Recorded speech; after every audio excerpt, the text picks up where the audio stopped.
Venezuela America இடையே போர் பதற்றம் நீடித்து வரும் நிலையில வெனிசுலா தலைநகர் கரகாஸ்ல இன்னைக்கு அதிகாலை நடந்த அடுத்தடுத்த 7 பயங்கர குண்டுவெடிப்புகளால ஒட்டுமொத்த நகரமே அதிர்ந்து போயிருக்கு.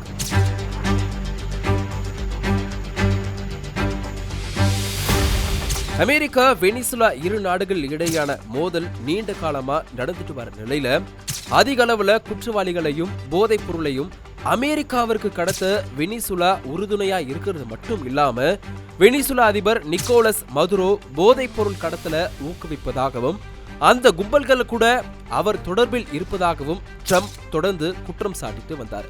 இது தவிர மதுரோவை தானா முன்வந்து பதவி விலகுமாறு ட்ரம்ப் சொல்லிட்டு வந்த நிலையில இன்னைக்கு அதிகாலை இந்த ஒரு தாக்குதல் நடந்திருக்கு. குறிப்பா ட்ரம்ப் வெனிசுலாவை குறிவைக்கிறது ஏன் அப்படின்னா, எண்ணெய், தங்கம், எரிவாயு உள்ளிட்ட வளங்களை வெனிசுலா கொண்டிருக்கு. குறிப்பா உலகின் மிகப்பெரிய நிரூபிக்கப்பட்ட எண்ணெய் இருப்ப வெனிசுலா கொண்டிருக்குன்னு சொல்றாங்க ஆய்வாளர்கள். சுமார் 303 பில்லியன் பீப்பாய்கள் இருக்கும்னு அவங்க கணக்கிட்டாங்க. இது சவுதி அரேபியாவை விட அதிகம். சமீபத்திய ஆண்டுகள்ல நாட்டின் பொருளாதார தடைகளால பாதிக்கப்பட்ட எண்ணெய் உற்பத்தி வெகுவா குறைஞ்சிருந்தாலும் இத்தகைய பரந்த இருப்புகளின் மீதான கட்டுப்பாடு உலகளாவிய எரிசக்தி சந்தைகளை பாதிக்கலாம் மற்றும் மேற்கு ஆசிய எண்ணெயை அமெரிக்கா சார்ந்திருப்பதை குறைக்கலாம். இன்னொரு புறம் சீனாவும் ரஷ்யாவும் வெனிசுலாவுக்கு பில்லியன் கணக்கான டாலர்களை கடனா கொடுத்து அது எண்ணெய் மூலம் திரும்ப பெறப்படுது. இது இல்லாம ஈரான் மற்றும் கியூபா கிட்ட இருந்து வெனிசுலா ஆயுதங்களை வாங்கிட்டு வருது. வெனிசுலாவின் இந்த செயல் அமெரிக்காவுக்கு வெறுப்பை ஏற்றுவதா இருந்திருக்கு. வெனிசுலாவின் இந்த ஒரு நடவடிக்கை இன்னைக்கு நேற்று நிகழ்ந்தது கிடையாது. 1999 ஆட்சிக்கு வந்த இடதுசாரி அதிபரான சாவேஸ் காலத்தில் இருந்தே உருவாகி இருக்கு.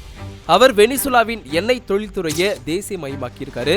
இதன் மூலமா அமெரிக்க நிறுவனங்களின் பங்கை குறைச்சிருக்காரு. அது மட்டும் இல்லாம கியூபா, ரஷ்யா, சீனா மற்றும் ஈரானுடன் நெருக்கமான உறவுகளை வளர்த்து கொண்டிருக்காரு.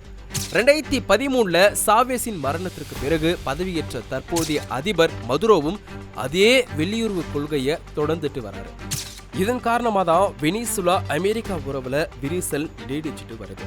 இந்த நிலையில தான் வெனிசுலா அதிபர் நிக்கோலஸ் மதுரோ மற்றும் அவரது மனைவியை அமெரிக்க படைகள் சிறைப்பிடித்து நாடு கடத்தி விட்டதா ட்ரம்ப் இப்போ அறிவிச்சிருக்காரு. அமெரிக்க அரசியல் சாசனம் மற்றும் சட்ட திட்டங்களுக்கு உட்பட்டு வெனிசுலா மீது தாக்குதல் நடத்தப்பட்டதாகவும் சில மணி நேரங்களிலேயே மதுரோ சிறைப்பிடிக்கப்பட்டதாகவும் ட்ரம்ப் சொல்லியிருக்காரு. இந்த ஒரு சம்பவத்தை நீங்க எப்படி பாக்குறீங்கன்னு மறக்காம கமெண்ட்ல சொல்லுங்க.